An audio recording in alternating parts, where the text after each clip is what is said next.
Rencontre d'échange entre le gouvernement et une délégation de la BAD. Je vous le disais dans le titre, cette réunion évalue le partenariat entre le Mali et l'institution financière africaine. Mohamed Kantao, pardon.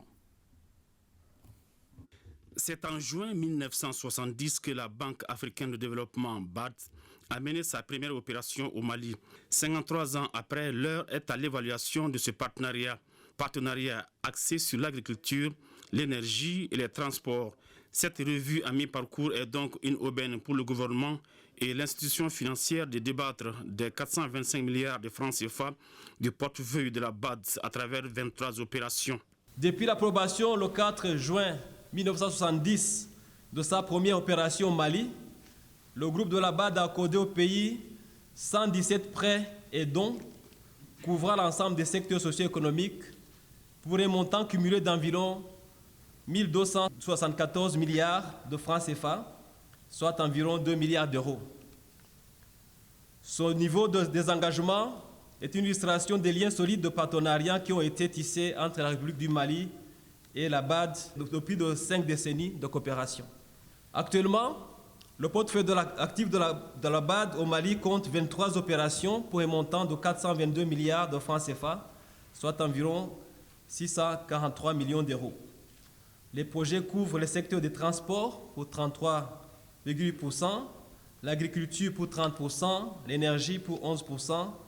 Ensuite, il y a l'eau, l'assainissement, la finance, la gouvernance et le social.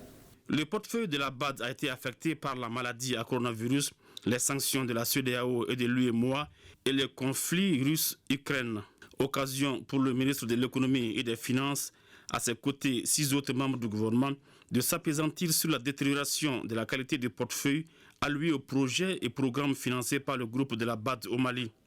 Le portefeuille financé par le groupe de la BAD au Mali connaît depuis quelques années un niveau avancé de détérioration de sa qualité, soit plus de 60% des projets du portefeuille marqués au rouge à date, autrement dit des projets éligibles à l'annulation.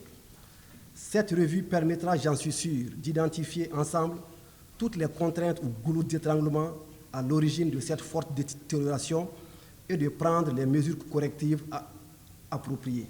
Je vous engage donc tous à veiller à ce que la prochaine revue, nous puissions être dans les 45%, comme cela vient d'être indiqué par le responsable de la BAD. Comme il l'a rappelé, nous étions à 93% il y a 1 an. Au bout de 9 mois de travail, les équipes ont pu vraiment avancer et ont pu obtenir une bonne tendance en ramenant ce taux à 60% aujourd'hui. Les ministres concernés par le projet financé par la BAD ont apporté des éclaircissements sur le document stratégie pays. Le rappel de la stratégie pays 2021-2025 mise en œuvre à mi-parcours, la stratégie de la période restante du document stratégie pays entre 2023 et 2025 sont des thématiques exposées par des spécialistes en banque finance. À ceci s'ajoute la revue de la performance du portefeuille pays 2023 et le plan d'action pour l'amélioration de la performance du portefeuille pays 2023. C'est là afin de permettre à l'assistance de mieux cerner les partenariats entre la BAD et le Mali.